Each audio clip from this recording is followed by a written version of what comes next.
Lineiro. –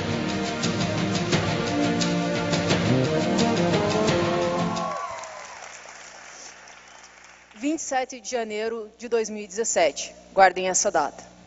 Pouco antes, no início do mês, eu estava disposto a largar tudo que eu havia conquistado nesses 7 anos de banco para viver a minha verdade. Meu nome atualmente é Thaís Lineiro, eu sou homem trans e isso não significa nada. Ou melhor, não significaria se o Brasil não fosse o país que mais mata pessoas trans no mundo. Segundo a estimativa de uma ONG da Europa, entre outubro de 2015 e setembro de 2016, 123 pessoas foram mortas aqui no Brasil. O segundo lugar ficou para o México, com 52 mortes. E o terceiro lugar com os Estados Unidos, com 23 mortes. Isso mortes que foram noticiadas na imprensa ou por associações de pessoas trans. E de pessoas identificadas como trans. Hoje, por exemplo, se acontecesse algo comigo, eu seria enterrado como mulher. Afinal, eu tenho um corpo feminino e meu RG diz que eu sou do sexo feminino. E somos mortos por apenas um motivo: sermos quem somos. Isso faz com que nossa expectativa de vida média aqui no Brasil fique em torno de 30 anos. O que é bastante contraditório, porque ao mesmo tempo que o Brasil é o país que mais mata pessoas trans no mundo, é também o que mais procura por pornografia trans na internet. Uma procura 89% maior que a média mundial. Mas afinal, o que é ser transgênero? Ser trans não é ser uma mulher macho ou um homem afeminado. É uma das possíveis identidades de gênero. É quando a pessoa se identifica de um gênero diferente daquele que lhe foi atribuído ao nascer. Eu, por exemplo, nasci do sexo feminino, mas me identifico como homem. Sou então homem trans, ou homem transgênero.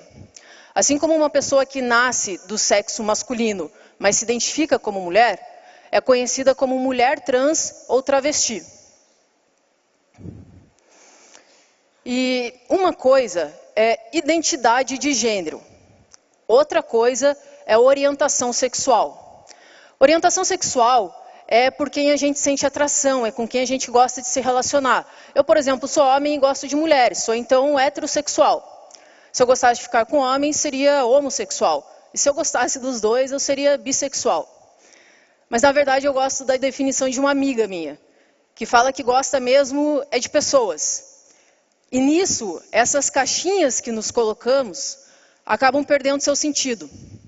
E o mundo ganha, com muito mais amor. Para ser trans, não é necessário fazer hormonização, nem mesmo cirurgia. E a cirurgia, ela é de adequação sexual ou redesignação sexual, e não de mudança de sexo. Afinal, eu não vou virar homem. Eu sou homem num corpo um pouquinho diferente.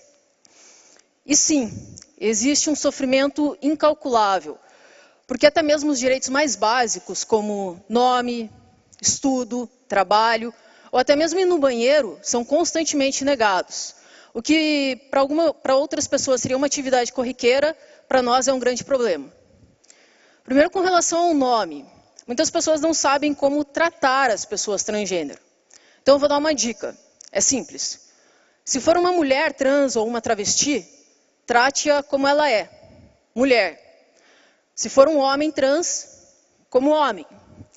E se a pessoa ainda estiver no início do processo de hormonização e você está na dúvida, pergunte. Hoje, por exemplo, eu não ligo se me chamarem de Thaís Lineiro, mas eu prefiro Lineiro. Só que eu entendo que é um processo, tanto para mim, quanto para aqueles que estão ao meu redor. Já com relação a estudo e trabalho, na verdade eu não tenho nenhuma história minha para contar, porque eu resolvi fazer a transição depois que eu já me formei, estou fazendo mestrado e já tenho um emprego no banco. Mas muitas pessoas que resolvem fazer a transição ainda jovens, sofrem com muito preconceito. Preconceito desde a escola, em casa, obviamente, mas na escola dos colegas, dos professores, até mesmo da direção. O que faz com que a maioria deles acabem abandonando os estudos. Isso reflete no mercado de trabalho. Segundo a Associação Nacional de Travestis e Transsexuais, 90% das mulheres travestis ou trans estão na rua, na prostituição. E com relação ao banheiro, muitas pessoas ainda se sentem um pouco constrangidas em dividir o banheiro com a gente.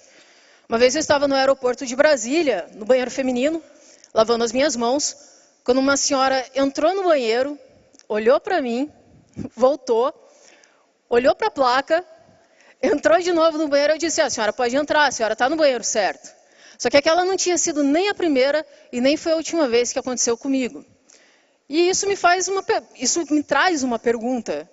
O que afinal as pessoas fazem no banheiro, além das suas necessidades básicas? Mas sim, eu ainda evito ir ao banheiro em locais públicos. Aqui no Banco do Brasil, somos Luísas, Leonoras, Danielas, Marcelas e eu, ainda sem nome. A verdade é que somos especiais. Estima-se que no mundo, 1 em cada 100 mil pessoas que nascem do sexo masculino identificam-se como mulheres trans. E 1 em cada 400 mil pessoas que nascem do sexo feminino identificam-se como homem trans. Eu. Agora você pode se perguntar se eu não tenho medo. Medo de como as pessoas vão me olhar, de como elas vão me tratar. Medo do preconceito. Eu tenho, claro. Mas, mais que medo, eu tenho anjos. Anjos que aqui na Terra recebem o nome de amigos. E esses amigos me lembram todos os dias que somos muito mais do que simples órgãos genitais. Somos humanos. E a única coisa que eles querem saber agora é o meu nome.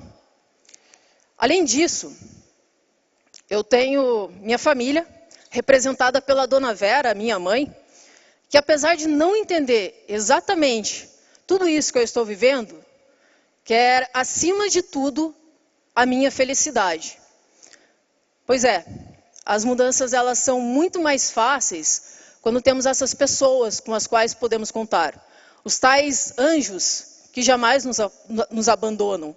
Porque ser trans é só mais uma característica minha, assim como os meus olhos verdes. Não é meu corpo ou quem eu amo que mudam a minha essência, mas sim meus valores e minhas crenças. Dia 27 de janeiro de 2017, o Banco do Brasil divulgou uma notícia sobre a utilização de nome social por pessoas transgênero, transexuais e travestis. E eu era um dos personagens dessa história.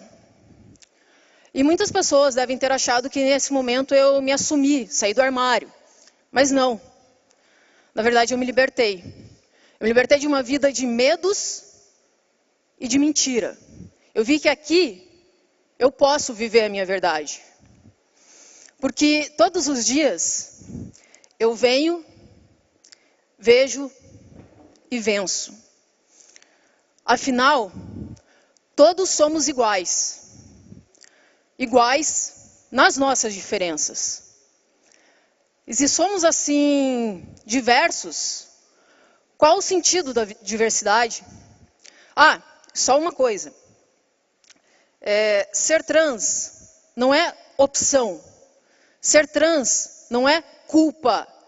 Primeiro, não é opção, porque se eu pudesse escolher viver uma vida dita normal, ou viver uma vida em que eu saberia, ou que eu sei, que o preconceito estaria sempre comigo, qual vocês acham que eu escolheria? E segundo, não é culpa, porque eu já ouvi falar que a culpa era da minha mãe, coitada. Mas não, a culpa não é dela, a culpa não é minha, a culpa não é de ninguém. Eu sou assim e pronto. E isso não me faz melhor e nem pior que ninguém. Obrigada.